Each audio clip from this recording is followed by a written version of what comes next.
Salam sejahtera tuan-tuan dan puan-puan, selamat pagi. Semalam sudah selesai hujahan di antara Datuk Seri Najib Tun Razak dan Datuk Seri Anwar Ibrahim. Tuan-tuan dan puan-puan yang dihormati sekalian, denyut nadi suara rakyat bergema di channel ini. Hari ini pastinya semua newspaper akan keluarkan hujahan-hujahan, ulasan-ulasan. Dan hari ini pastinya pemerhati politik dan juga semua penganalisis politik akan memberikan komen daripada hujahan-hujahan. Tidak lupa juga ulasan-ulasan, komen-komen panas, sejuk dan macam-macam jenis komen daripada netizen. Okey.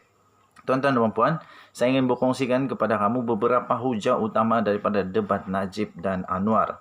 Tuan-tuan dan puan-puan yang dihormati sekalian, buat kali pertamanya, Ketua Pembangkang Datuk Seri Anwar Ibrahim dan juga bekas Perdana Menteri Datuk Seri Najib Tun Razak telah berjaya berdebat secara langsung yang disiarkan di beberapa siaran utama. Dua topik utama debat itu ialah yang pertama pastinya yang berkaitan dengan syarikat yang berkaitan dengan government ataupun berkaitan dengan kerajaan atau dikenali sebagai GLC, Sapura Energy yang sekarang ini memang berdepan dengan masalah kewangan, perlu atau tidak untuk dibantu oleh kerajaan. Topik kedua pastinya mengenai isu masa depan negara dari segi ekonomi, politik dan hala tuju. Tuan-tuan dan puan-puan yang dihormati sekalian, berikut merupakan antara hujah utama yang telah dikemukakan oleh Anwar dan Najib Razak. Nombor satu daripada Datuk Seri Najib Tun Razak, hujahan utama daripada Datuk Seri Najib Tun Razak, bekas Perdana Menteri iaitu Datuk Seri Najib Tun Razak telah menyifatkan tindakan menyelamatkan syarikat Sapura Energy akan turut memberi keuntungan kepada rakyat. Dia menyamakan situasi tersebut dengan beberapa syarikat di Amerika Syarikat yang juga pernah bermasalah dan telah menerima bantuan daripada kerajaan yang kemudiannya memperoleh keuntungan yang besar. Bekas Presiden UMNO itu turut kemudiannya meminta supaya syarikat yang berkaitan dengan kerajaan iaitu Petroleum Nasional Berhad atau Petronas untuk membantu Sapura sambil menekankan bahawa tujuan Barisan Nasional adalah untuk bina negara dan bukannya menjual aset seperti yang didakwa sebelum ini. Nombor dua, ketika sesi membahaskan isu ekonomi negara, Najib menyentuh mengenai pelaksanaan cukai barangan dan perkhidmatan atau GST sebanyak 6% di mana katanya hasil daripada GST sebanyak 30 bilion ringgit Malaysia dapat diagihkan kepada rakyat melalui bantuan rakyat satu Malaysia BRIM dan serta bantuan secara tunai one-off kepada golongan yang memerlukan seperti golongan nelayan.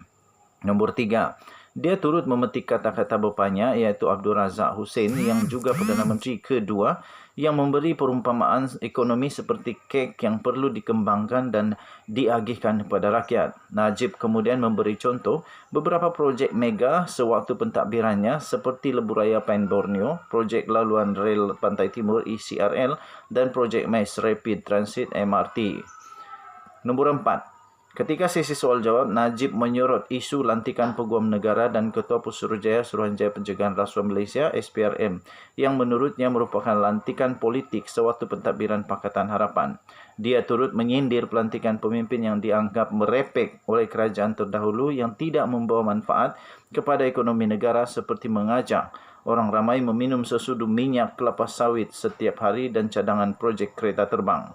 Nombor 5, Najib pada masa yang sama menjawab soalan dari salah seorang hadirin berkenaan gelaran Cash is King yang sering terpalit dengan dirinya. Najib kemudiannya berkata, King yang dimaksudkannya itu adalah rakyat. Manakala daripada Datuk Seri Anwar Ibrahim pula ini adalah hujahan beliau. Nombor 1, Ketua Pembangkang Anwar Ibrahim berpendirian supaya syarikat Sapura Energy menjalankan audit forensik atau forensik audit memandangkan kerugian syarikat itu telah dibangkitkan sejak tahun 2016 lagi. Menurut Presiden PKR itu, masalah sebenar Sapura bukanlah isu bailout tetapi keperluan untuk mengadakan audit forensik. Nombor 2, tambahnya Sapura bukanlah satu-satunya GLC yang sedang menghadapi masalah, tetapi GLC lain juga seperti Felda. Malah ahli Parlimen Port Dickson itu turut memberi amaran sekiranya tidak berjaga-jaga, Digital Nasional Berhad atau DNB akan turut mengalami nasib yang sama. Nombor 3, menurut Anwar Ibrahim, setiap syarikat GLC perlu mempunyai rancangan jangka panjang yang berupaya untuk meleraikan masalah yang bakal dihadapinya dan bukannya menyerahkan kepada kerajaan untuk menyelesaikannya. Tak boleh bila ada masalah hempapkan kepada kerajaan untuk selesaikannya. Kena ada kesediaan untuk bawa perubahan. Demikian kata Anwar Ibrahim. Nombor 4 pula, membalas perumpamaan sebuah kek dan ekonomi yang disebut oleh Datuk Seri Najib Tun Razak, Anwar berkias dengan nada menyindir bahawa kek tersebut tidak sepatutnya dimakan dengan kuantiti yang banyak oleh golongan elit. Sepatutnya ia perlu diagihkan dengan adil. Nombor 5. Menjawab soalan Najib berkenaan skandal Forex pula, iaitu tukaran wang asing yang melibatkan Bank Negara Malaysia pada era 1990-an, Anwar menegaskan bahawa dia mengalu-alukan siasatan ke atas perkara itu. Anwar berkata bukan skandal Forex saja yang perlu disiasat, tetapi skandal-skandal penyelewengan lain yang juga melibatkan ahli politik lain, termasuk daripada UMNO, serta yang terbaru kertas Pandora yang dibangkitkan oleh Pusat Kewartawanan Penyiasatan Antarabangsa atau ICIJ pada akhir tahun lalu. Untuk rekod tuan-tuan dan puan-puan, acara malam tadi adalah yang kali pertama di antara Najib yang telah menerima jemputan debat sejak menjadi Perdana Menteri pada tahun 2009 yang lalu. Debat terakhir Anwar Ibrahim di televisyen di luar Parlimen adalah menentang Menteri Penerangan pada ketika itu, iaitu Ahmad Sabri Cek pada tahun 2008 yang lalu. Okey, tuan-tuan dan puan-puan, kedua-dua mereka telah berdebat dengan luar biasa hebatnya sekali.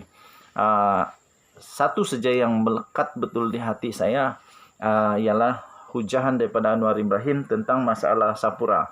Iaitu beliau berkata, setelah Datuk Seri Najib Tun Razak kata, punca utama kepada masalah Sapura itu ialah kerana keadaan ekonomi dunia global yang sekarang mencabar, terutamanya keadaan turun naik minyak, harga minyak yang turun naik. Itu menyebabkan Sapura ada masalah. Tetapi Anwar Ibrahim kata, bukan hanya tentang harga minyak yang turun naik, sebab banyak juga syarikat lain yang pun mengalami benda yang sama. Malah bukan di Malaysia saja, di seluruh dunia pun mengalami benda yang sama. Tetapi kenapa mereka boleh survive, katanya. Jadi yang perlu dilakukan adalah bukan isu tentang perlu tolong atau tidak, tapi selesaikan dulu masalah sebenar, iaitu kenapa jadi begitu.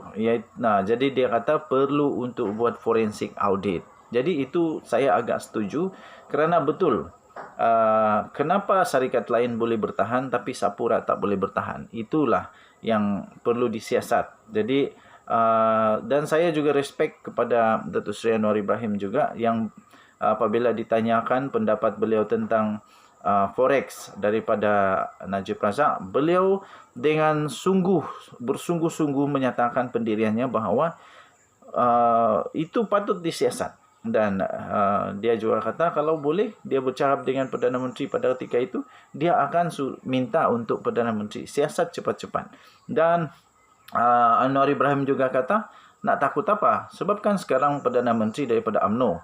Jadi kerana kuasa itu ada pada UMNO, pergilah desak Perdana Menteri untuk buat siasatan, katanya. Okey. Jadi itu saja Denyut Nadi Suara Rakyat bergema di channel ini. Jangan lupa tekan butang subscribe, like dan share, komen. Kita jumpa lagi. Bye.